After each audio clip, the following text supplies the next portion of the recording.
ఒక సినిమా పట్ల జనానికి ఉన్న ఆసక్తిని అంచనా వేసేది యూట్యూబ్ వ్యూస్తోనే. మొన్న రిలీజ్ అయిన 2 టీజర్లు, ఒక ట్రైలర్ విడుదలైతే నాగ చైతన్య యుద్ధం శరణం టీజరు, జై జానకి నాయక ట్రైలరు రెండూ కూడా తెల్లవారేసరికి మిలియన్ వ్యూస్ తెచ్చుకున్నాయి.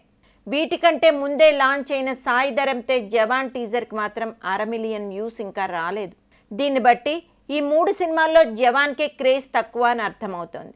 సాయి ధరమ్ తేజ్ ఇటీవలి చిత్రాలు ఫ్లాప్ అవడానికి తోడు వాంటెడ్ లాంటి ఫ్లాప్ ఇచ్చిన బీవీఎస్ రవి దర్శకుడు కావడంతో జవాన్ పట్ల ఆసక్తి తక్కువగా కనిపిస్తోంది.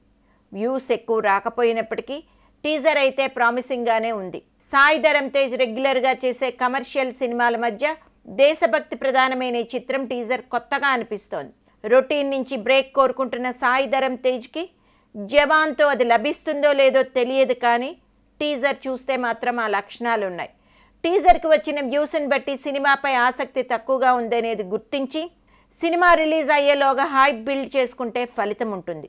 దిల్ రాజు సమర్పకుడు బాధ్యతలు తీసుకున్నాడు కనుక మున్ముందు జవాన్ పబ్లిసిటీ కూడా మోత మోగిపోతుందేమో చూడాలి. సో ముగ్గురులో క్రేజ్ లేనిది మెగా హీరోకే అంటున్నారు ఇండస్ట్రీ వర్గం వాళ్ళు.